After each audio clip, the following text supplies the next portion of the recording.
Aujourd'hui, je voulais te rappeler un principe fondamental de la vente. Beaucoup de personnes oublient de mettre ça en place et pourtant je te garantis que c'est la base et que ça peut réellement faire une grosse différence dans ton activité. Ça peut te permettre de décrocher plus de contrats et de convaincre plus facilement tes futurs clients. Alors de quoi s'agit-il? Imaginons que tu as ton prospect au bout du fil et que tu lui parles comme ça. Oui, bonjour monsieur, je suis rédacteur web SEO et je pense que mon service peut vous aider. Clairement, si tu lui parles de cette manière-là, est-ce que tu penses qu'il aura envie de faire appel à toi? Eh bien, il est évident que non. Mets-toi à sa place. Imagine que tu as une grosse entreprise, que tu cherches à déléguer certaines choses, qu'un prestataire te passe un petit coup de fil, qu'il cherche à te vendre un truc, et qu'il te parle, qu'il n'a pas la niaque, et qu'il ne croit pas en ce qu'il fait. Eh bien, je te garantis que tu n'auras pas du tout envie de faire appel à lui. C'est une certitude. Je peux te dire que je délègue pour pas mal de missions, et j'apprécie quand les gens avec qui je bosse ont la niaque et croient en ce qu'ils font. Donc il faut vraiment, ça c'est la base de la vente, il faut que tu transpires ton service, que tu sois passionné par ton service, mais réellement, et que ton prospect le ressente. Et si tu fais ça, je peux te garantir que tu as fait plus de la moitié du chemin. Donc là, je te parle quand tu as ton prospect au bout du fil. Clairement, je ne te conseille pas dans un premier temps de contacter un prospect froid par téléphone.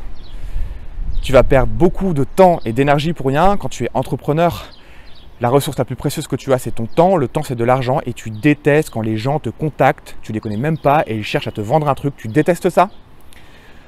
Donc dans un premier temps, je t'invite clairement à instaurer un climat de confiance et pour ça l'email c'est le meilleur moyen d'y parvenir. Et même dans ton mail, il faut que tu transpires ton service, il faut qu'il ressente que tu es passionné par ton service, il faut que tu attises sa curiosité et si tu fais ça 99% du temps, il va vouloir te passer un petit coup de fil pour en savoir plus.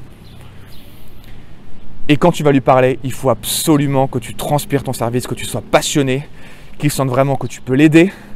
Il faut que tu lui parles comme si tu étais déjà dans son entreprise, comme si tu étais déjà un élément indispensable. Il est important de croire en ce que tu vends parce que ton futur client ne recherche pas seulement une personne compétente, il recherche aussi une relation réussie, une relation professionnelle et agréable, une relation de confiance. Et quand tu es rédacteur web SEO, c'est ça que tu recherches aussi. Tu recherches à collaborer avec des clients sur le long terme. Et donc, il est important que tu comprennes ça, que ton futur client ne recherche pas seulement une personne compétente, il recherche aussi une relation réussie sur le long terme, une relation de confiance, une relation agréable. Il faut que tu transpires ton service, que tu crois en ce que tu vends. Et si tu fais ça, tu vas te démarquer encore de la plupart des gens. Donc, n'oublie pas de mettre ça en place. Si tu ne crois pas en tes capacités, ça c'est autre chose. Il faut vraiment que tu travailles sur toi. Il faut peut-être aussi que tu te formes plus pour vraiment croire en tes capacités. Et tu peux croire en ce que tu vends parce que je te rappelle que notre but en tant que rédacteur web SEO, je l'avais dit dans une ancienne vidéo mais je vais le répéter, c'est d'augmenter le trafic et le chiffre d'affaires de nos clients. Donc ça a vraiment de la valeur, donc n'oublie pas, tu peux croire en ce que tu vends, surtout si tu t'es formé, clairement tu peux croire en ce que tu vends et si tu fais ça, je te garantis que ça peut réellement faire une grosse différence. Voilà, j'espère que cette vidéo elle t'a aidé, elle t'a plu. Si c'est le cas, tu mets un petit like, abonne-toi à la chaîne en activant la petite cloche pour être sûr de ne rien louper de la prochaine vidéo si ce n'est pas encore fait. Et si tu es rédacteur web, sache que tu peux aller dans la barre de description juste en dessous pour télécharger un exemple d'email qui te permettra de collaborer plus facilement avec des agences de stratégie digitale. Sur ce, je te souhaite une excellente journée, une excellente soirée. Prends soin de toi et on se voit bientôt.